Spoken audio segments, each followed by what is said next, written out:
Present. Here. Here. Present. Here. Okay, on to the approval of the agenda. I think we're pulling 5.10 off. Yeah, I'd like to pull 5.10, off the consent calendar, discuss some changes to our normal general election, and we'll go into that after the rest of the consent calendar is approved. With those changes, to make a motion? So. Second. All those in favor say aye. Aye. All those opposed?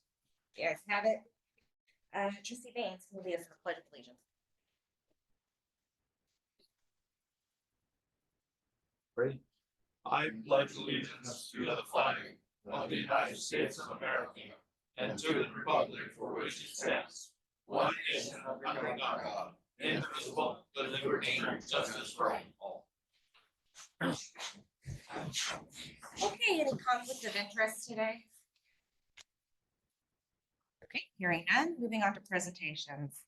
We have Brady and Associates Geological Services here to talk about Steelhead Creek's restoration. Yeah, I'd like to welcome Dr. Roland Brady, who has presented before this board, I think back in 2019, when I first became the general manager, about all the efforts and work on Steelhead Creek. Dr. Brady and his group have participated alongside the district and the Central Valley Water Quality Control Board annually on our October cleanup ahead of the flood season. And that's with American River Flood Control District, RD1000, and the Central Valley Water Quality Control Board. And Dr. Brady and his group and a whole host of volunteers that help remove hundreds of thousands of pounds annually from Steelhead Creek. Dr. Brady and his group also do other creek restorations and long been supporters and advocates for the restoration of Steelhead Creek. Back in 2019, Dr. Brady presented his findings and presentation of the dangers of Steelhead Creek and what's going on in that habitat. And I think today is another update. One last thing is, before I turn it over to Dr. Brady, his group and others on weekends for the last couple years now have done volunteer cleanups in creeks and canals and levees around and in the district. And through our partnership and work with them, we commit to coming through on the following Monday morning. They bag up trash and set it in a location. And part of our weekly cleanup that Gabe's organized since he's been here, in response to community demand and request, we do weekly cleanups when we're not doing flood fight or busy with mowing, but we pretty much stick to a weekly district-wide cleanup, and we work in a pretty close partnership. If we know where they're at, we'll come and pick up those bags and then haul it off. So it's working very well, although I'm sure you'll hear today there's a lot more that could be done. So at this time, I'll turn it over to Dr. Brady. Let me give me a second here. Introduce yourself and pull up your presentation. Yeah, thank you. I'd like to introduce my colleagues, Kristen Wise and Lisa Sanchez. And Kristen and I are here representing the Sacramento Area Creeks Council, and Lisa Sanchez, the River City Waterway.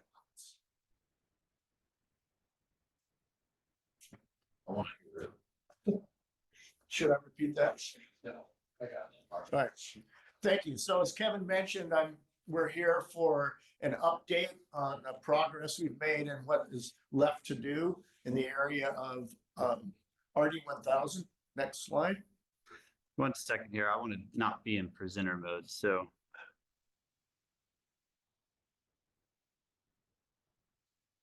Oh, it's full screen there. Okay. All right. Next slide. Got it. So the area that we've been working at is from the Sacramento River in the lower left, all the way to the lower left. They're in Discovery Park, all along Steelhead Creek, which flows south of Garden Highway, makes a big 90-degree bend at Northgate, and then flows what's flowing south actually in this photo. And then the channel continues northward there past the Arden Garden Connector, West El Camino, and then Arcade Creek. And this is the area that we're going to be talking about. So the boundary line between city and county is at West El Camino. So south and West El Camino, yes. So no, not north of West El Camino, just to El Camino. So from West El Camino downstream to the river is county land, and then north of West El Camino is city. Next slide, please. So we've been working in this area. North of West El Camino is a completely different scenario than south. The county has been working very diligently to control the camping within the parkway, and the parkway is along Steelhead Creek there. It's a spur that comes off the main American River Parkway. And that little spur has been cleaned up by the River City Waterway Alliance and by American River Parkway Foundation cleanups, and then Crystal and I working by ourselves. However, north of West El Camino, it's a completely different story. And this is a drone view of the camps. This was recent along Steelhead Creek, looking south. And this we refer to as the peninsula. And in the very upper left corner is the confluence with Arcade Creek. And we refer to this as Eugene's Camp because the mayor of the campsite is named Eugene.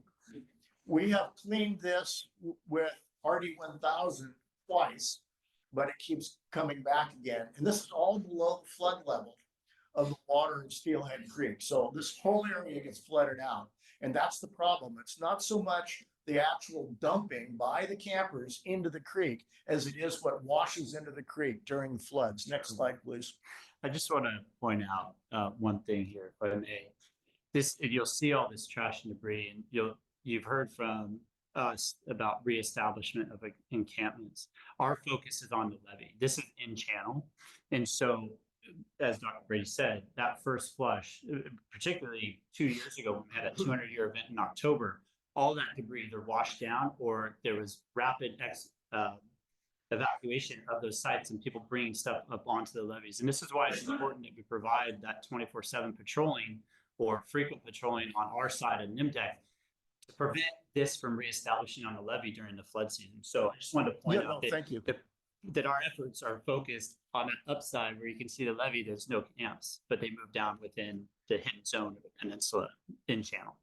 And the reason the debris is so organized looking at that photo is this is during the cleanup that we did with you all back in October.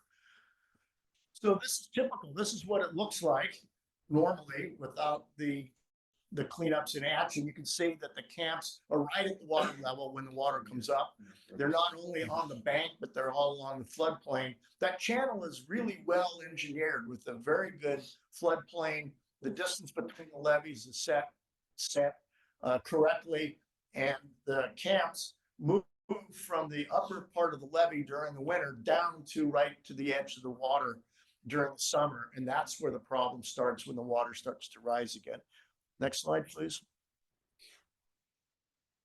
This is what it looks like, that same area when the water does come up. That's Steelhead Creek, the main channel is the upper part of the stream. The lower part is the floodplain. And all of that debris gets washed on the floodplain and eventually into the channel. This is from this last year. So this wasn't even a big flood. Next slide, please. This is looking downstream on Steelhead Creek. That's West El Camino Bridge at the top there. The camps have already moved from the floodplain to the levee. And I believe that levee is American River Flood Control District's levee. And you can see the channel off to the right side of those trees, and then y'all's levee is beyond that. And the efforts to keep those levees clean are really clear. The difference between the left side of the floodplain and the right side, which is your side, the right side in this photo is your side. And then downstream of the bridge is the county, which is essentially free of camps from West El Camino all the way to the river.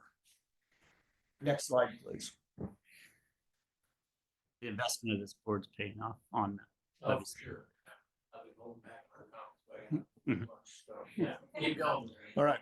So the debris that's coming in, there are three big classes, and Crystal and I and the River City Waterway Alliance have done several debris surveys where we have measured out an area 300 square feet, which is 10 by 30. And we removed everything that was in the channel. So this is just in the channel, not from the bank, removed everything. We counted every piece of debris that we removed. We categorized it as to what it was.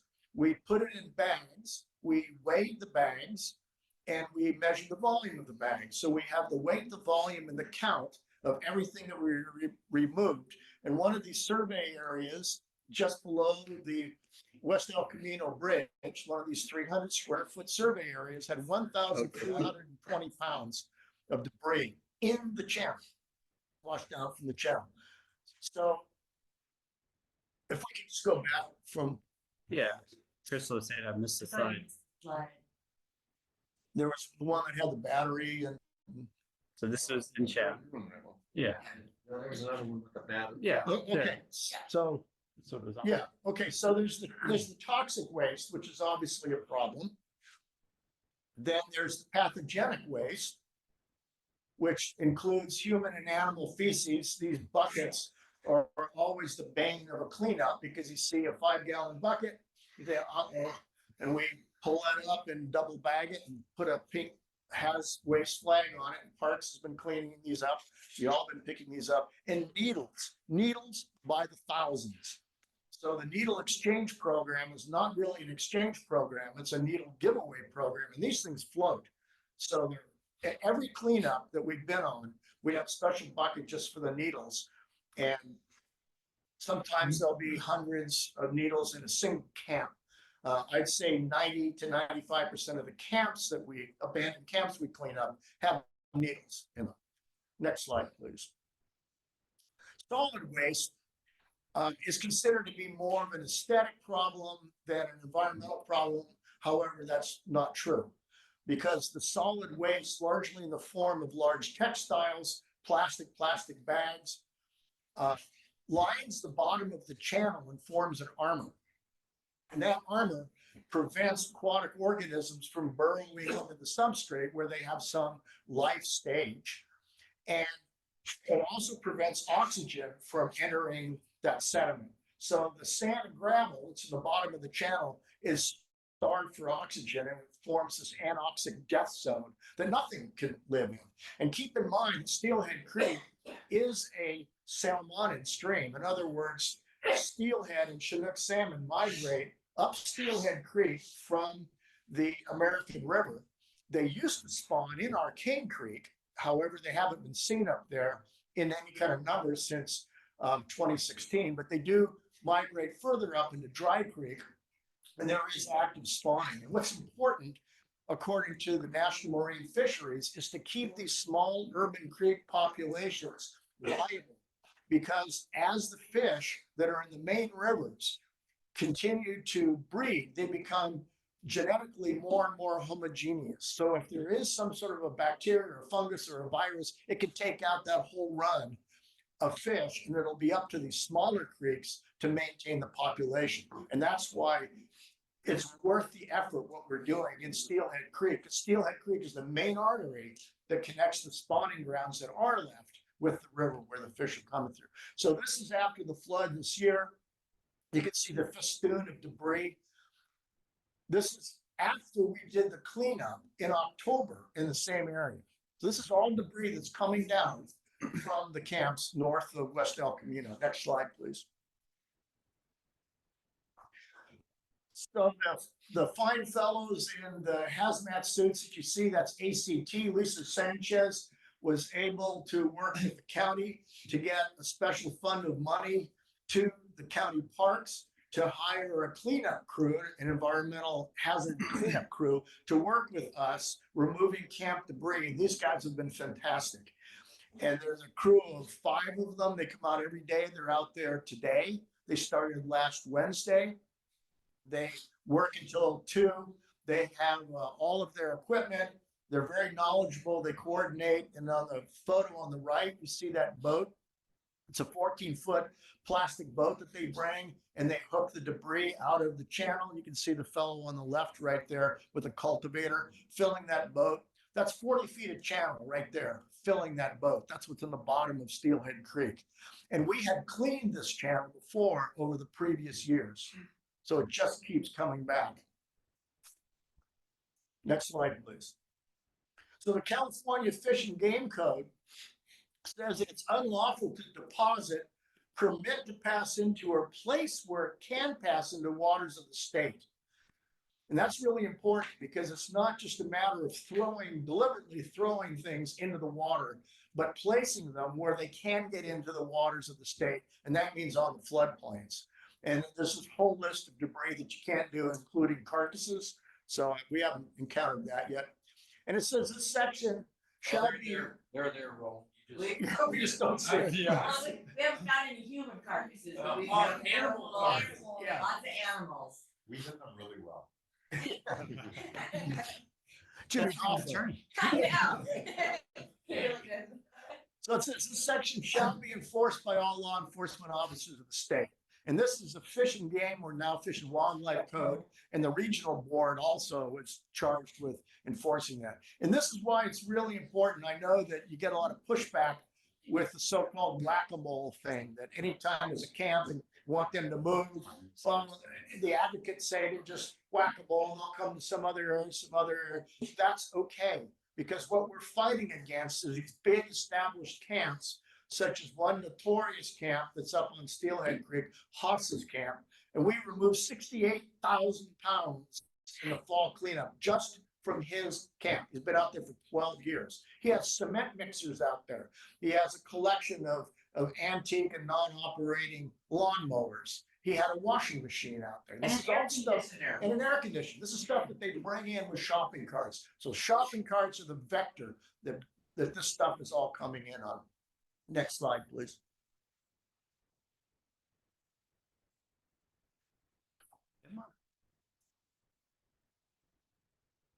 There we Okay, so the problematic areas are all north of El Camino, and you see Eugene's camp up there. That has not been touched, as Kevin mentioned, that your concentration is on the levee. But Eugene's camp, which we refer to as the peninsula, right at the confluence of Arcade Creek, is a real problem spot because a lot of people are going there. And then all of the camps that are in this view on the east side of Steelhead Creek there north of West El Camino, it's building up on a day-to-day basis. So the question is, what's going to happen next winter? This continues to build up. Next winter, it's going to happen again. Now, working with the ACT group this last week, we were just working from the Arden Garden connector to Northgate.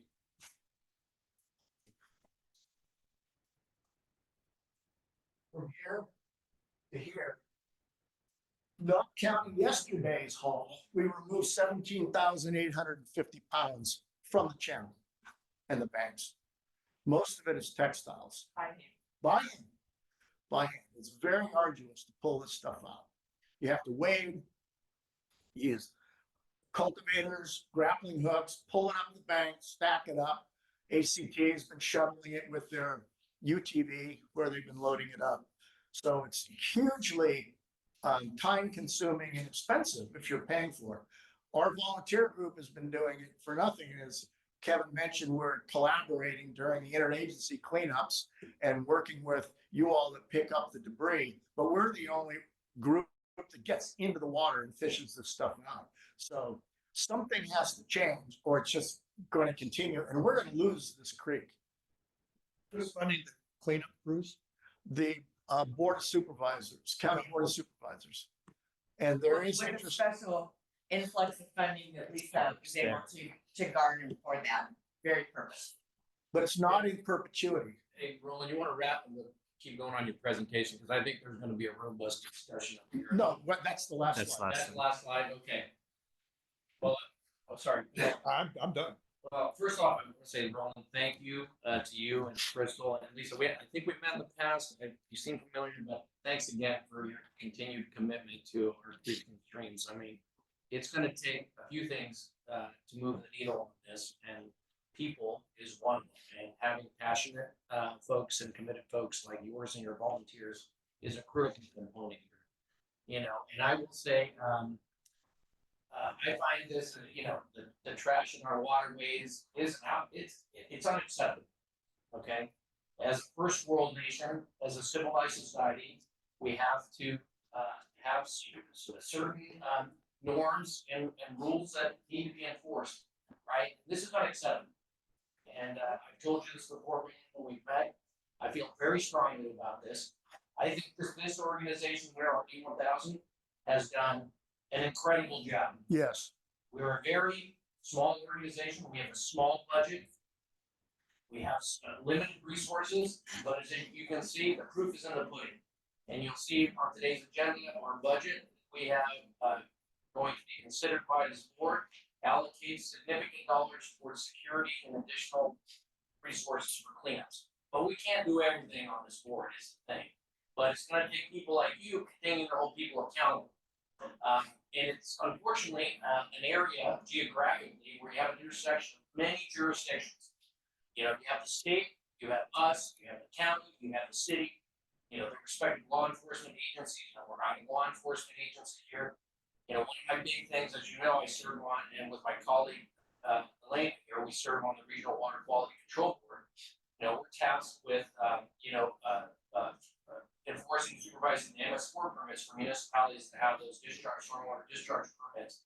You know, one of the things that I've confronted there is that the state board has promulgated rules relative to trash capture that I think need to be revisited because what this comes down to is more money and people to be able to go clean these areas up. You know, on the one hand, on the water board, we're tasked with, maintaining water quality and, protecting beneficial uses, right? And that includes protecting the streams and creeks. Obviously, they're littered with trash that end up in not only in our rivers, but in the ocean, And so the trash capture rules, if they're revisited, could present an opportunity to provide a funding source to help provide additional resources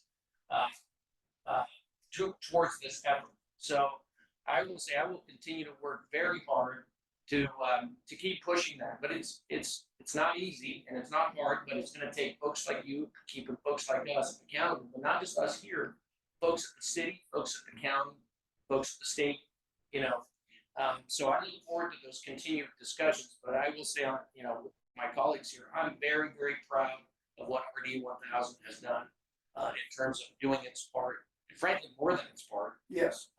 Yes. To help with this very serious situation. I don't want to get into, obviously, the homelessness part is its own thing. We're talking about trash here, and this is unacceptable. So anyway. But you're aware of what they did in San Jose, correct? There's a Yeah. model for that type of action already. First of all, I talked to someone as well as some of your colleagues. We looked at, there's a lot more to that story. There's a tool again, this is getting a little off topic because it's not an RD 1000. So I'm happy to talk to you about that, but it's not a round peg in a round hole situation in terms of taking what happened in San Jose and doing it up here. But we can talk about that, offline. So anyway, thank you. And thanks for the good work. Well, thank you for what you guys are doing. We see it. We appreciate it. Yeah, I just want to echo what Trustee Abd said, about your coalition. I mean, the amount of work they all doing is just incredible, particularly with River City water lines. Lisa, I had the opportunity to work with them a couple of times, and I know what you mean about fabric. The one thing I remember the most from one of the last games was going up the underpass and pulling this road, which I regretted like 2 times. But and again, RD's done its part. We were there to clean up, pick up all the trash, and but I think the one that I'm really impressed with is the way the City Alliance really has put this up front. I mean, you guys are cool, and people are starting to notice. So thank you. And unfortunately, my schedule will always catch it on weekdays. But your weekends too, right? And I think you just did a cleanup the last week, right?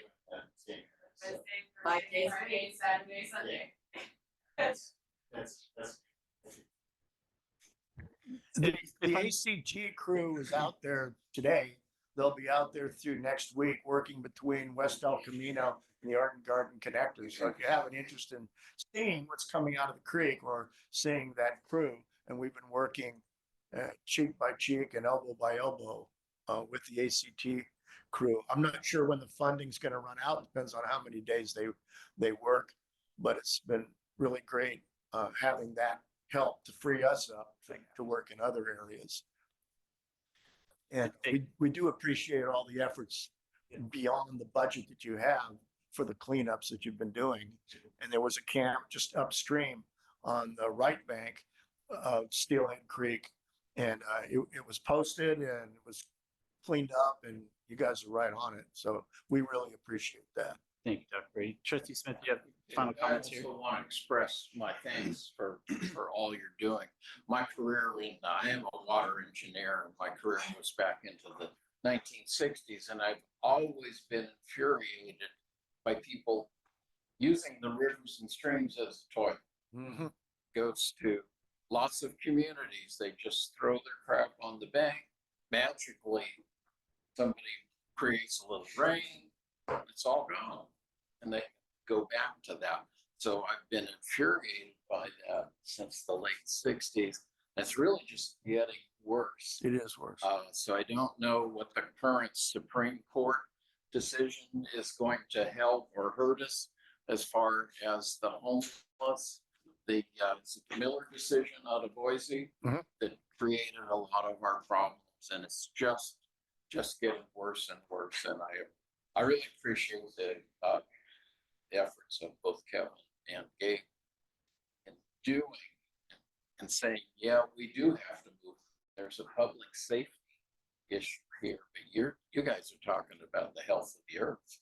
We're also waiting to hear on the DA's lawsuit.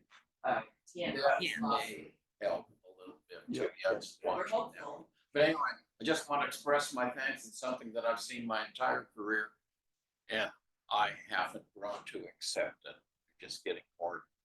You know, Hi, One last Roland. comment. Yeah. Roland, I just want to say thank you to you and your team for going above and beyond, spending your lives cleaning up our waterways, because the preservation of our natural waterways impacts generations to come. And I just want to thank you for your cooperation and partnership. Really, I hear nothing but great things about you guys from Gabe and Kevin. Every time we always have glowing reports of what's happening, and I just want Thank you. Thank you. Completely off subject. Do you want us to report to y'all? Yeah, Gabe, I guess, if we see holes in the levee? Absolutely. Okay. Well, I almost broke my leg yesterday. from a hole in the levee. Yeah, give me a location. Okay. Well, Yeah, absolutely. Thank you, Lisa. Thank you. for- Thank you. Yeah, Appreciate it. Good appreciate to it. be Yeah. here. Thanks. Thanks. Hey, you're welcome to store that presentation. Just email it to me. Actually, Kevin, can I have a copy of the slides? Yeah. Yeah, we go down this real quick. Yeah, you're welcome to. And then go. There are already holes in the levee now, right? Yeah, just a couple. Just a couple. Yeah, the biggest trouble, obviously, with textiles that cover things up, why we wanted the legislation to be approved for concealment of the levee. I do want it just to put a bow on this and we can move forward in the agenda. You can see your outlets of paint on the two sides of NEMDEC from that one aerial view of the channel. And the reestablishment has been huge for levee protection on our side. I have mentioned that American River Flood Control District may be interested and ready to participate in increased patrolling. So once we have established our new security agreement, if approved by this board in the budget, we will work with American River at their pace to include them in our patrolling in some fashion if they're ready. So we're making that offer available so that both sides of the creek can look like that. Lastly, in channel, the operations and maintenance responsibility for the flood channel is with the Department of Water Resources. And so you have this overlay of about 5 different agencies responsible for that waterway, where we're the underlying property owner. There's an operations and maintenance agreement with DWR for the flood channel.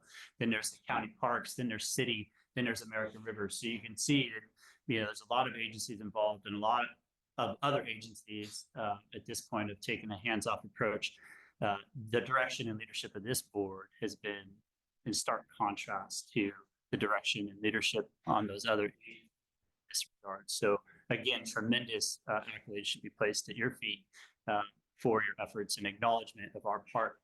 So, Thanks for reminding me about the different jurisdictions, because I now remember that has been a problem in other flood control projects I've worked on where DWR has been remiss in their responsibility for the waterway. Personal opinion on my part, who would be the lead? That's my question here.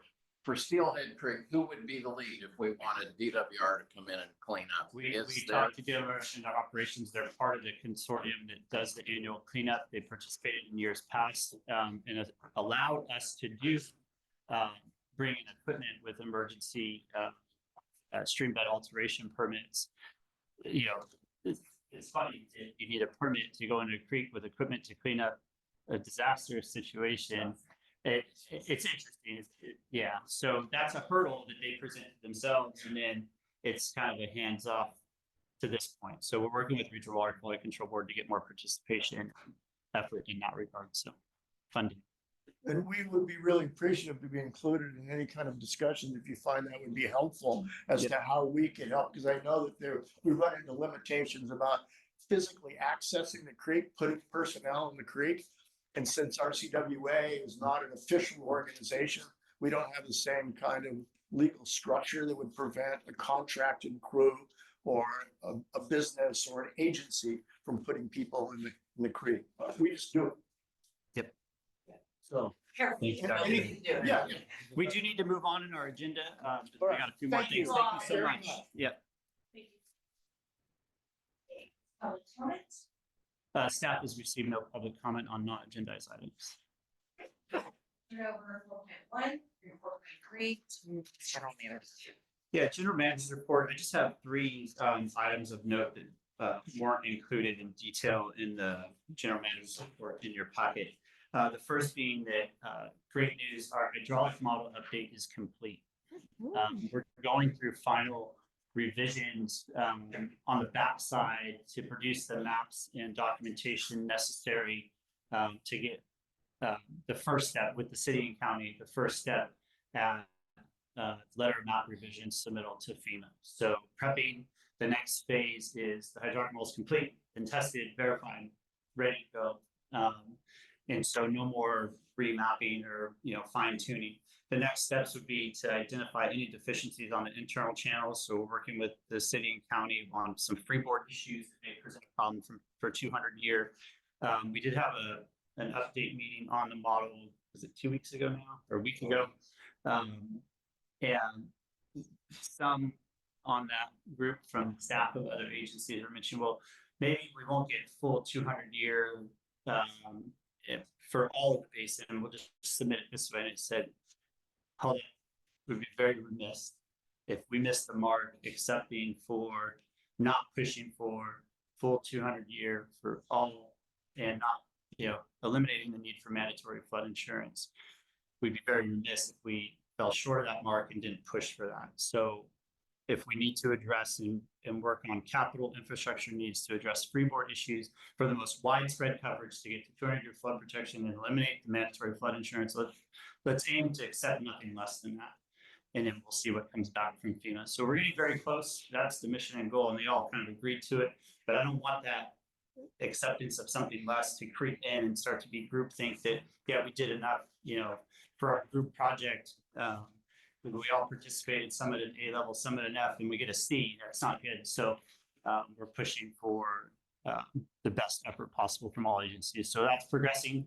I am working with legal counsel. I need to talk with Paul. The last time the district had a basin-wide our own hydraulic model, there was an update to it. I think it was 1996 that became the district standard. I just need to go back and check the history there if this board adopted or authorize the use, or if it's just a technical model that's administratively accepted and point forward.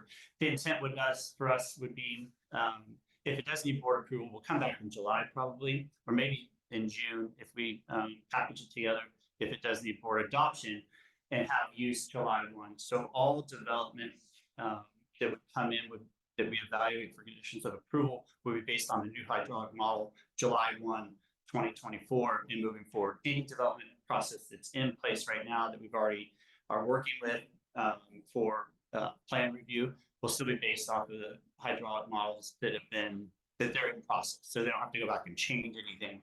But we want point forward to use a new hydraulic model. And then we have consistency with the city and county as well. So that the development group doesn't have two conflicting things, which we run into sometimes in the past with development projects in particular. So it took a while, but again, the leadership for the district in pushing this forward for the floodplain is fantastic. So. Yeah, I'd like to say, Kevin, that obviously this is a long time coming. And so I want to acknowledge the efforts that you and Gabe, obviously, to have that leadership role amongst all the jurisdictions, because it is a little bit of herding cats. And so it's the achievement, the place that we're at should not be underestimated. The internal floodplain hydraulic model is a very, very, very important tool for a variety of reasons. And so I want to thank you, Kevin, for your leadership on this. And thanks, Gabe. Absolutely. So I look forward to that. Thank you. Good. You're welcome. Yeah. And then, we fronted the money, got the partnership to get the cost share and really put them on a pace to be able to complete their internal levy certification for the Lomar submittal. One question. Yeah. Are we doing the levies and the internal drainage all as one package? Yes. That to FEMA, which Correct. is, okay. Yep. Yeah, That's my understanding. Now that's my understanding Yeah. of the best way in others I've worked on. Yes. Last two items on the general manager's report. I signed a contract earlier this month for our HR counsel, Boot Jones. Our attorney Gates moved to a different firm. Boot Jones hadn't assigned us to a new HR, and they might actually be phasing out their portion of governmental support. We'd long been with Boot Jones and Julia Janess. She retired about 3 years ago, and Gage has been our attorney. So we followed Gage. It'd been about a month and a half before, without HR special counsel. So we followed Gage. He has familiarity with the district. So Gage is in the process of transferring files over. And we do have some immediate need for him as we develop our employee policy manual and handbook. So he's been engaged and I signed that contract. So just wanted to make you aware on invoices that come through. It's now Lieber has to be. Lieber has to be. So yeah, so Gage is with them. And so we, in the final stages, we signed the contract and followed them over. And then lastly, the week before last, notified by Congressman Barrett's office that they're moving our request for community project funding forward. So it's in the next step, which is a further step than we got last year, which is really great news. We'll talk about it a little bit in the proposed budget today. I was able to last minute get 4 different letters of support from, 5, sorry, wait, 4. From both of our council members, Kaplan and Talamontes, Senator Ashby, and Safe.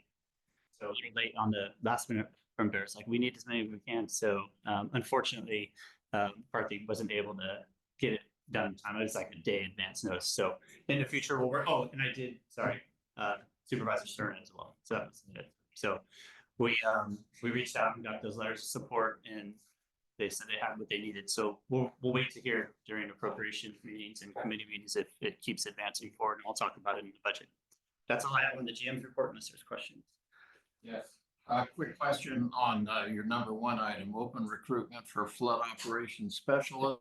I don't know what that position is. Is it office or field? It's field.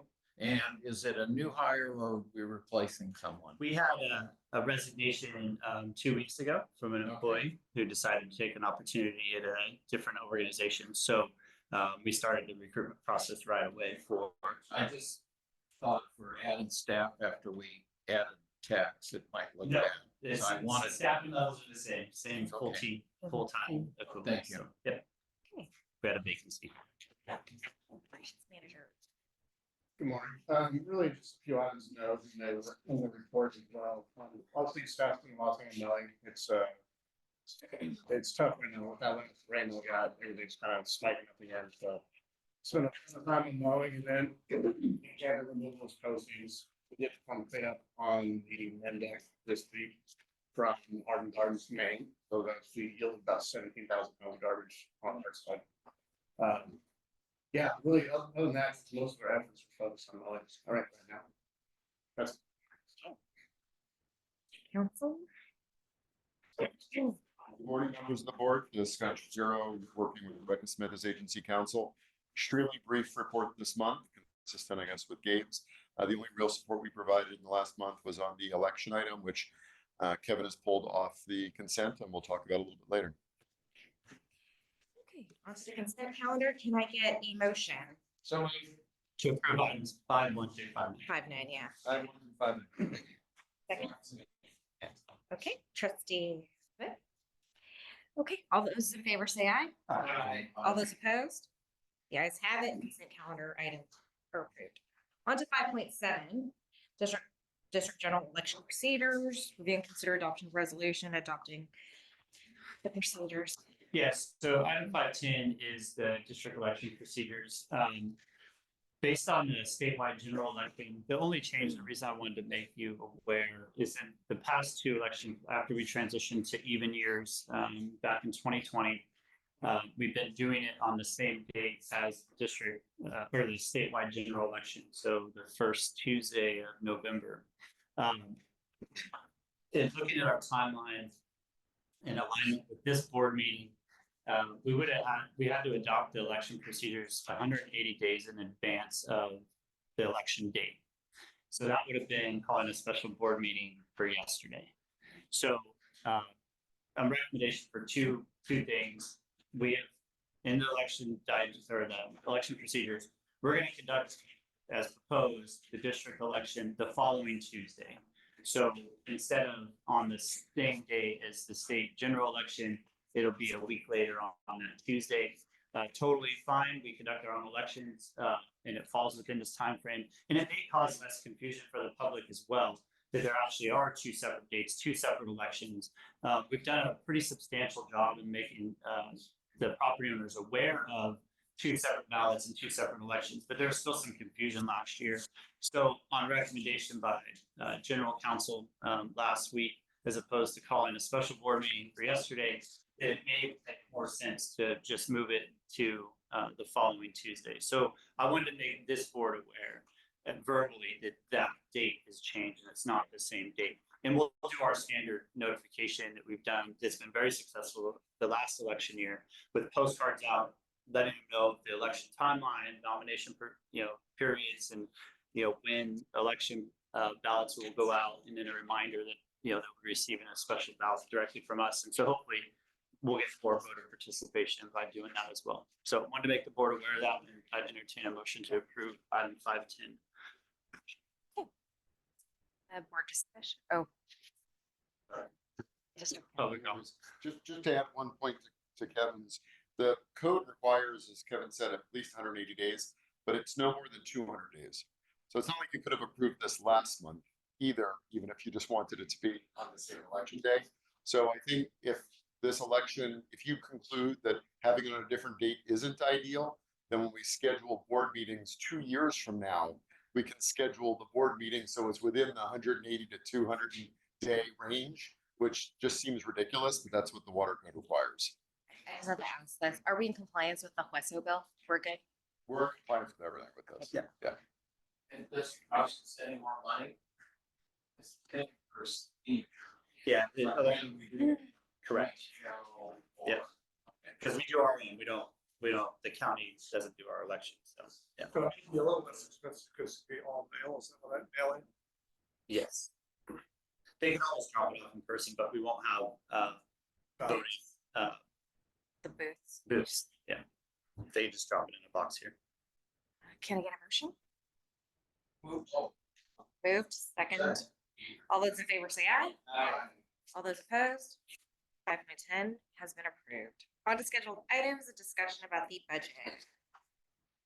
Do you want to take a quick break real quick? Yeah. Okay. Wait just a moment. Keep going. Okay. Yeah. So thank you. Before you this morning is the draft fiscal year 24-25 budget. I have placed on the dais at all of your places an updated budget. In preparing the presentation, some of the percentages, I was asked by the finance committee to include in this year's budget a percent change column.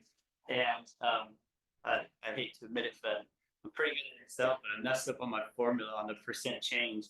And I realized that when I was putting some charts together, I'm like, this budget number is well more than 200% greater, and it's showing up as 48%. So what went out in the packet, and fortunately it's draft. If you look at the percent change columns, if you did the math, it wouldn't necessarily add up. So what I put in front of you, printed out today, is the updated version with those percent changes in the budget document.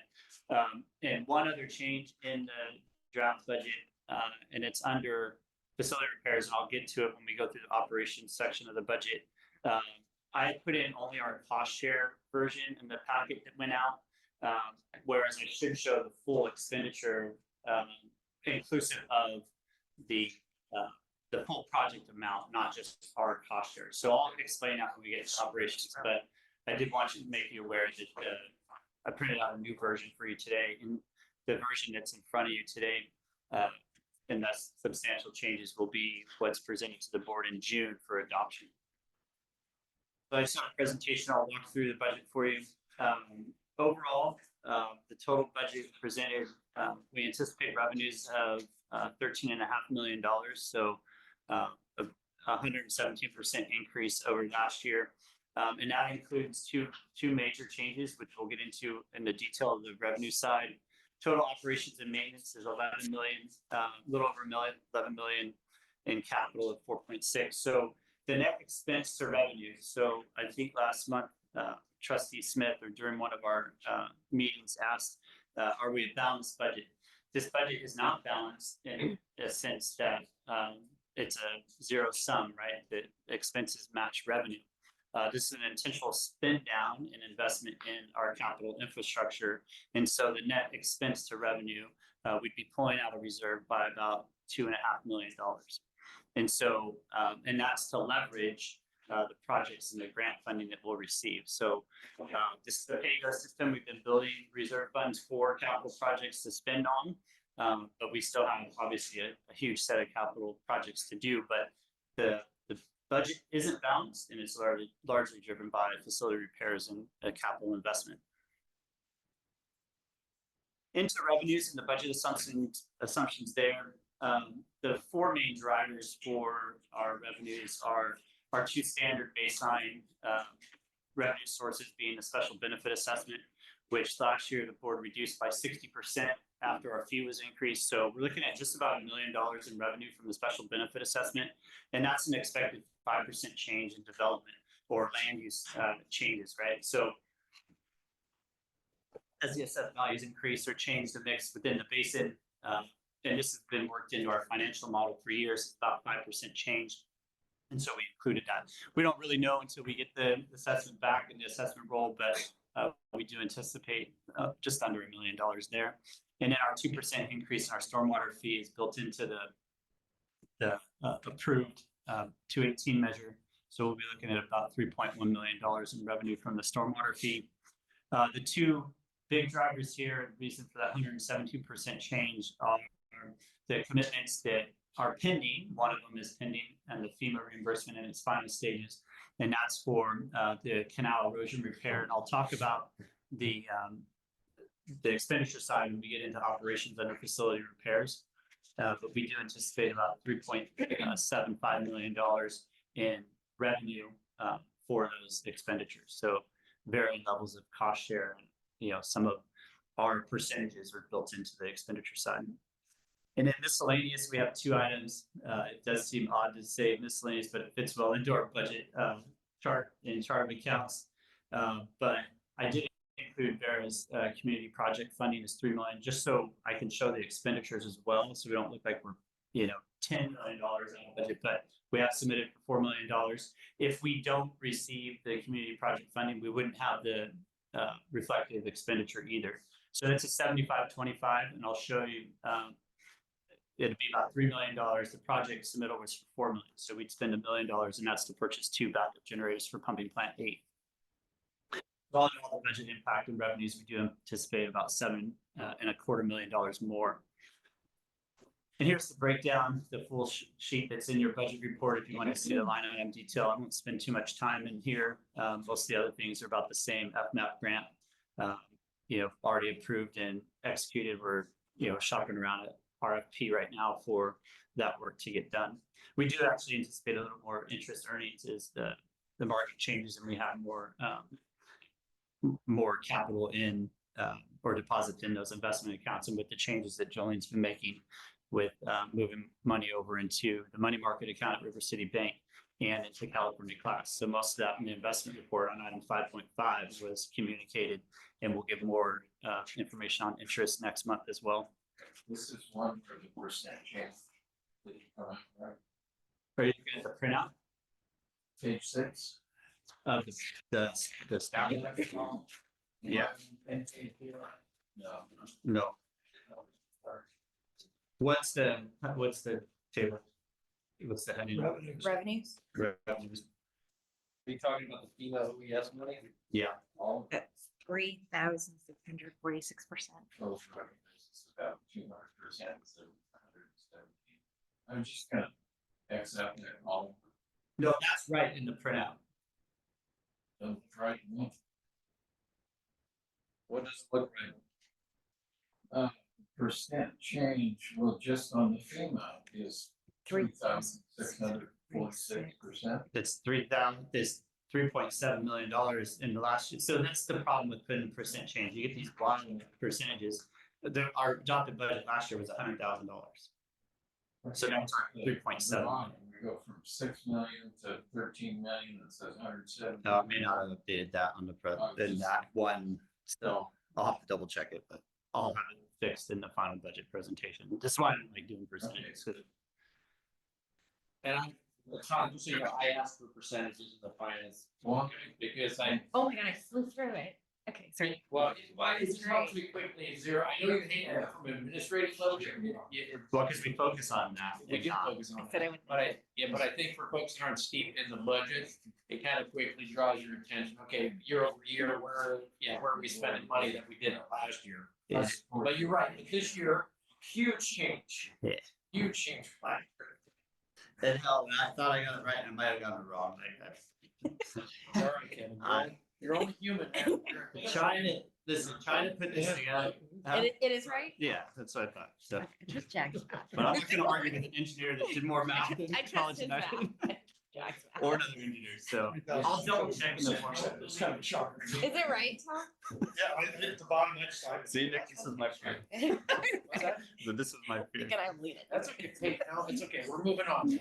Moving on from this, go on, next slide. All right. It's so dramatic. I have a math expert on staff. I need to check with her too.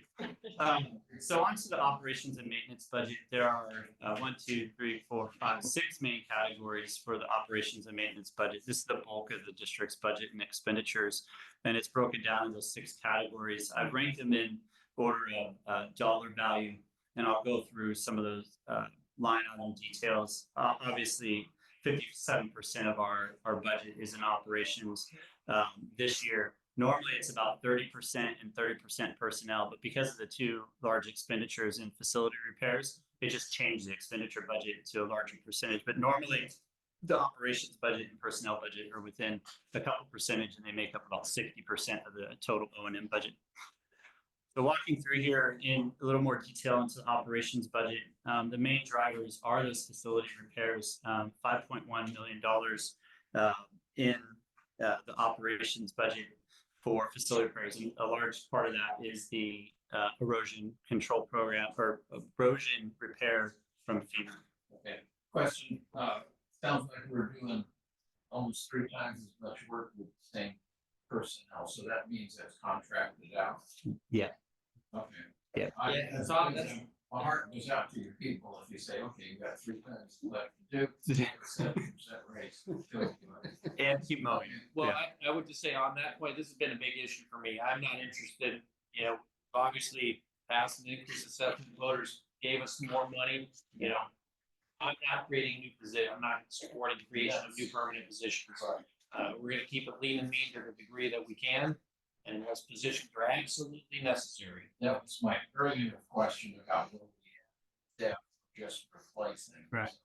And we'll talk about the personnel budget when we move on in the presentation. But yeah, a lot of this work will have to be contracted out just by sheer resources on a district and the scope of the project.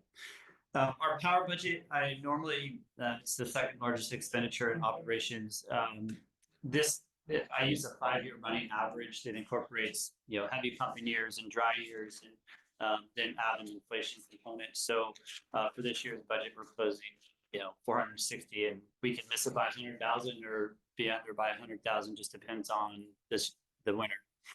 And in field services, this is mainly our application of herbicides for the technical consultants there, and then the herbicide budget and fuel.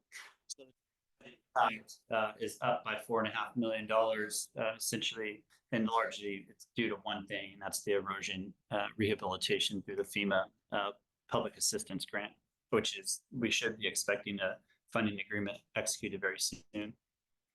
And so there's no contracts ready to upgrade the pumping plants in about 2045. That's still. Yeah, we still are working on in the capital side to get design work done, and because we're doing pay-go, we don't have the cash to do those big projects. But in facility repairs, we've done the major maintenance items with the chains and guides in previous budget years. And so we bought ourselves some times on those mechanical components, and most of the electrical upgrades are complete. We do have some work at Plant 8 to finish up to buy us some more time, but our biggest effort in the capital is to focus on pumping Plant 8, and we're starting with trying to negotiate the purchase of the warehouse building and finish up that design. But no large capital projects this year, other than the purchase of the generators if we get the community project fund. Moving on to the personnel budget, the second largest portion of the O&M budget. The personnel committee and staff met earlier in the year based on the CPI for urban wage earners from the February number. Has been our trend of using the February number. The personnel committee recommended approval of the 3.4% COLA. It's the Pacific Cities Index. I do want to focus on, and so that's been applied to the wages across the board, as well as a few merit increases that are deserved and earned within the existing pay scales. The pension expense, we're trending very well. I discussed this as well with the Finance Committee and Personnel committees, but we were on a great path the last 2 years, and then we got our actuarial in June of 2023. CalPERS rate of return changed, and was presented to the board as well during our audit presentation. They changed our pension requirement by about $1 million, right? So our unfunded liability changed by a little over $1 million in 1 year, just based on CalPERS rate of return, changed by 1 basis point. So it changed our unfunded liability and projections out. Last year's budget, we were on a very good pace. We were on a 5-year amortization schedule. We're making advance payments on that 5-year schedule, so we could save about almost $750,000 in interest savings if we stuck with our 30-year amortization. Now, we had flexibility when you sign into any program. We were just making payments as if we were on that schedule.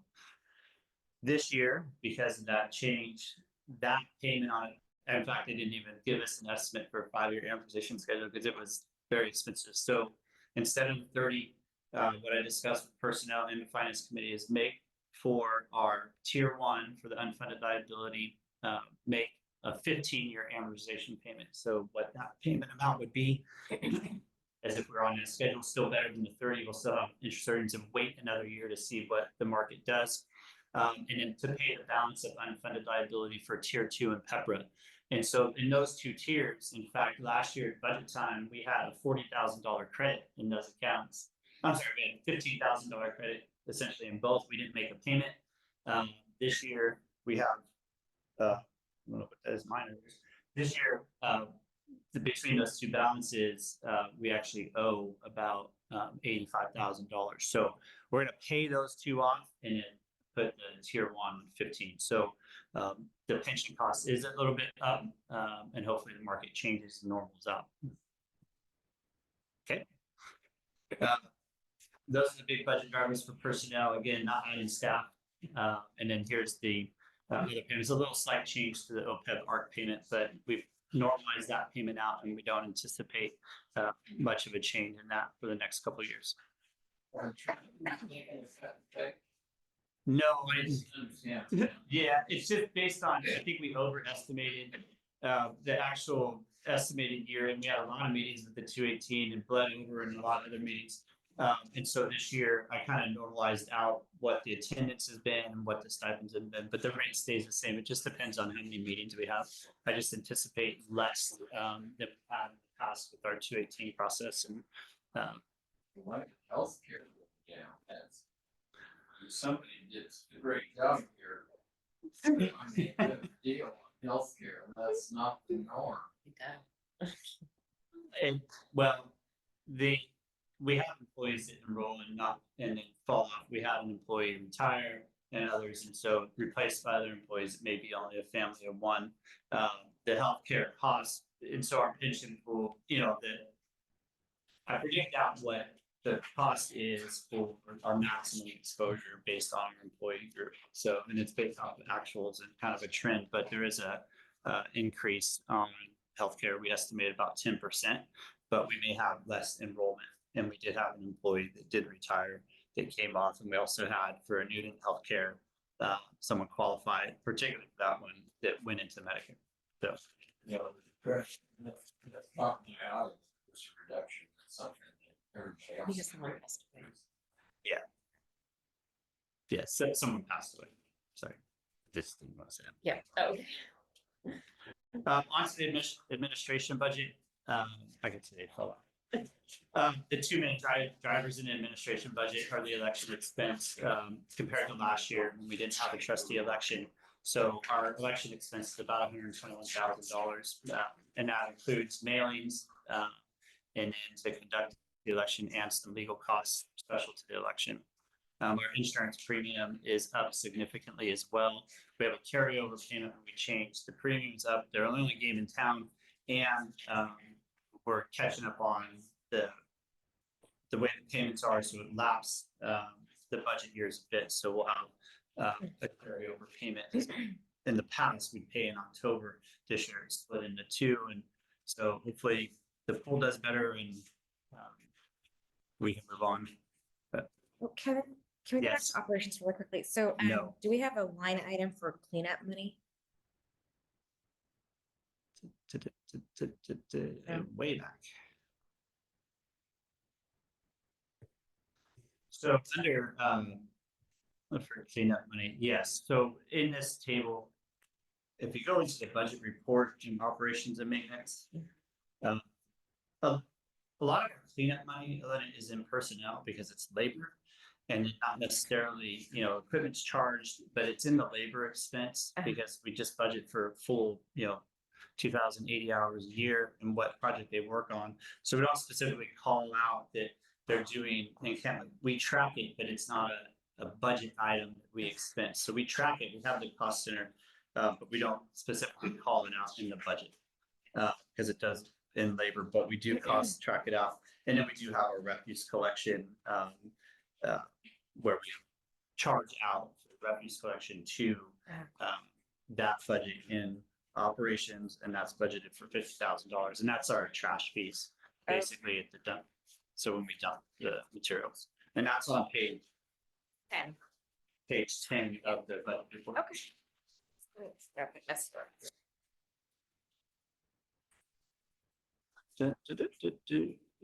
Administration went through. Here's the and so the budget report does include more detail. If you look in there, there's sub accounts like under legal, we have it broken down into HR and general counsel and other legal services. In the presentation in front of you, this is the roll-ups to put on the screen, a little easier to report, but it is included here. And overall, the admin budget. In the budget report, I showed the largest expense, drivers is the liability insurance board. And then other O&M, this is the FMAP grants, equipment purchases, and consultants.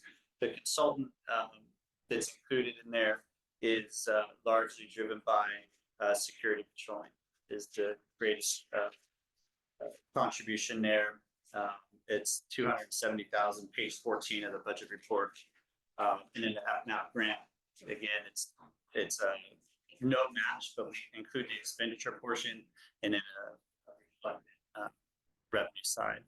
And so, and then equipment purchase, we're still expecting, as we discussed with the operations committee, the recommendation is to purchase, the board already authorized 1 electric vehicle and then 2 electric vehicles in this next budget year. And we do anticipate the John Deere excavator that's on order. So between those 3 items, we ordered it last budget year. It just hasn't been manufactured and invoiced too. So but the orders placed, we're carrying that, rolling that forward and then purchasing 2 more electric vehicles and the charging stations. So in the equipment purchases, you'll see that that total budget's 530 as recommended by the operation. 2029. 2035. That's 29. So with our fleet, it'd be about 2 years. Here's the manufacturer at a certain date to whatever we have a city based upon. Yeah, is there any grant money available for the electric vehicles and for the charging station? I've applied for about half a dozen so far. And I think a lot of that money is earmarked, but I'm still applying every chance I get, yeah. Carb have anything or? Card, a lot of the funding goes through our local air quality district. That's what a lot of, remember the card lawyer, which is through card. I've applied to a ton of issues. Fingers crossed. Okay. And so obviously on the operations side, everything that's presented today was recommended by the various committees, the operation committee and finance committee as we work through. And then on the capital budget, Tom, you did ask earlier about any projects.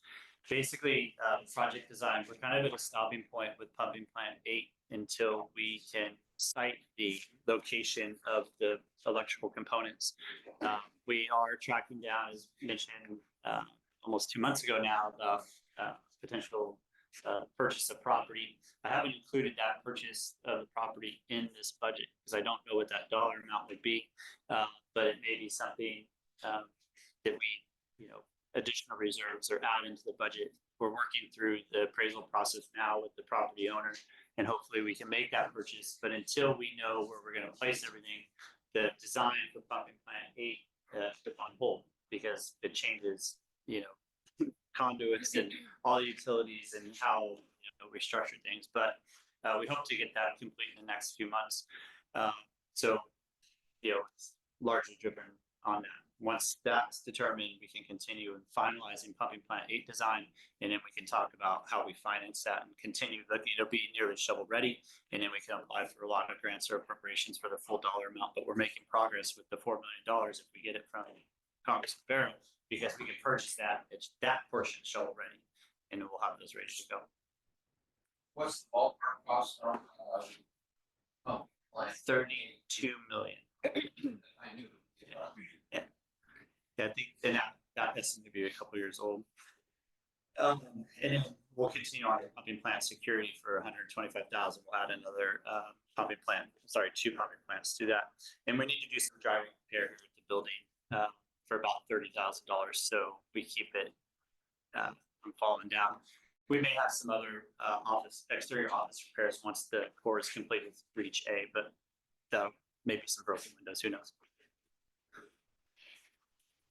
I just want to thank everyone for spending the time to attend committees and putting in the effort to make everything perfect. It was great teamwork, everyone, and the percentage idea was awesome. I don't know if it's perfect.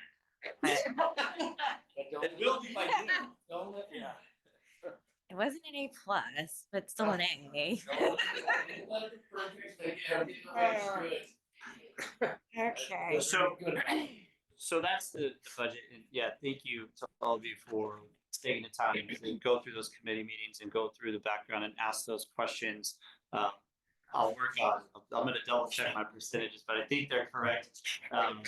And so this will essentially be the unless I hear otherwise or anything new comes in the next month.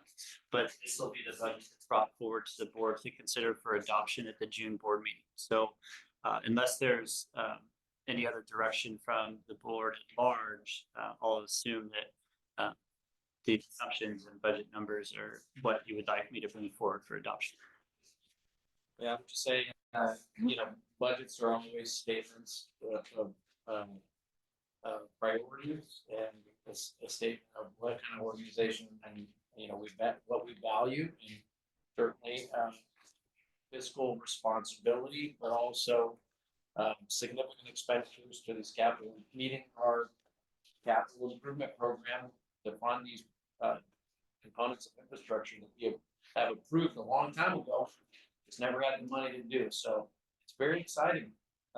Certainly, it's a new era for RD 1000, so And we're still gonna be chasing down grant opportunities every chance we get, so. absolutely. Okay. Any closed session items? No closed session. Okay. Can I get a motion to adjourn? So moved.